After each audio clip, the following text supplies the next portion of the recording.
kembali lagi bersama Ibu Juli. Kali ini Ibu Juli akan membagikan cara bermain seru untuk mengajarkan pada anaknya tentang bagaimana mengendalikan emosi. Nah, mungkin akhir-akhir ini, apalagi situasi-situasi saat ini, godaan internet, kebiasaan anak memainkan internet membuat sikap perilaku anak-anak itu kadang-kadang tidak bisa kita tebak ya.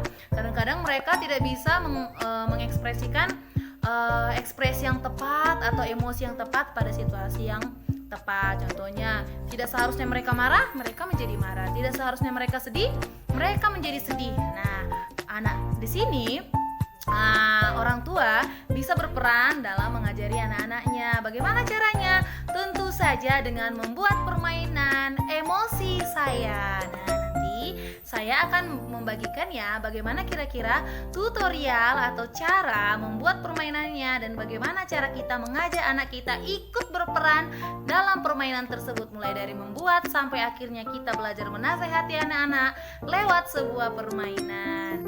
Nah, ini dia cara pembuatannya. Pertama-tama, siapkan alat bahan seperti yang di depan ya. Ada krayon, spidol, penggaris, penghapus, dan pensil. Kemudian, kertas HVS-nya jangan lupa dibagi menjadi beberapa bagian. Terserah, sesuai dengan jumlah ekspresi yang mau kalian buat. Kalau saya mau membuat 6 ekspresi, jadi saya bagi menjadi 6 bagian. Kemudian saya akan mengajak anak-anak untuk menggambar sendiri ekspresi apa saja yang kami pelajari. Contohnya ada ekspresi bahagia, saya gambar dan saya ajak untuk mewarnai bersama. Jadi hasilnya nanti akan seperti ini.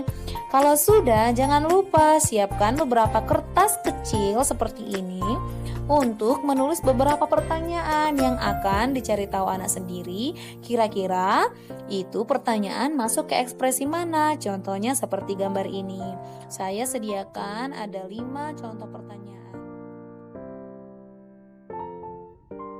Begini nih cara memainkannya. Contohnya, tadi di kertas yang kecil-kecil yang sudah ditulis pertanyaan, dibacakan kepada anaknya atau anaknya disuruh membaca, kemudian mencocokkannya ke ekspresi-ekspresi manakah yang kira-kira tepat menurut mereka. Nanti kalau misalnya jawabannya kurang tepat, nah disinilah peranan orang tua untuk mengarahkan anak-anak supaya mendapatkan jawaban yang tepat atau mengarahkan kira-kira ekspresi apa yang tepat terhadap jawaban itu.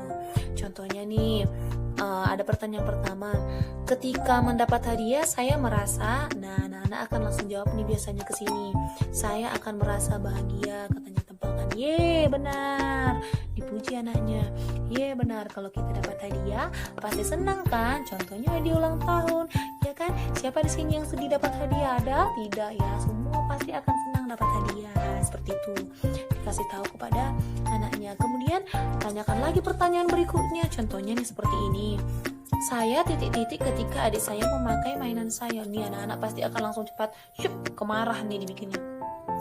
Saya akan marah ketika adik saya memakai mainan saya. Nah, disinilah peranan kita mengarahkan anak kita. Oh, rupanya kita tidak boleh marah kalau mainan kita dimainkan adik kita, tapi kita harus bahagia. Kenapa harus bahagia? Karena tandanya mainan kita itu adalah mainan yang bagus. Dan kalau sebagai saudara, kita harus mau berbagi karena kita harus saling menyayangi. Jadi kita harus bahagia kalau mainan kita dipakai teman atau dipakai adik kita. Jangan marah. Kalau kita marah-marah mainan kita dipakai teman kita, tandanya kita orang pelit. Ayo, siapa yang mau jadi pelit? Nah, seperti itu ya, diterangkan kepada anaknya. Kemudian berikutnya, contohnya masuk ke soal yang ketiga, misalnya saya titik-titik ketika dipanggil guru maju ke depan kelas. Misalnya seperti itu ya. Anak-anak biasanya akan melakukan ekspresi apa nih?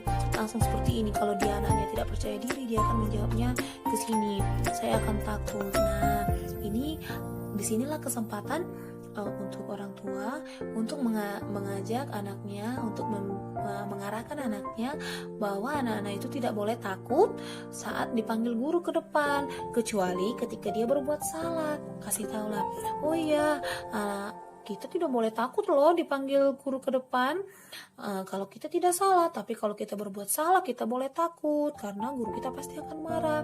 Tapi kalau kita dipanggil ke depan misalnya untuk menjawab soal karena perbuatan kita yang bagus, dipuji, kita harus bahagia. Kenapa? Karena artinya kita diberikan kepercayaan oleh guru kita. Kita dipercayakan guru kita untuk mampu menjawab soal-soalnya, bukannya jadi takut. Ya, seperti itu. Dan masih banyak lagi contoh-contoh pertanyaan yang bisa dituliskan dan ditanyakan kepada anaknya untuk mencari tahu bagaimana karakter anak tersebut dan mengarahkan karakter anak tersebut supaya anak-anak tersebut menjadi anak-anak yang lebih baik. Nah, bagaimana cara membuatnya? Mudah kan? Nah, kita bisa membentuk karakter anak-anak kita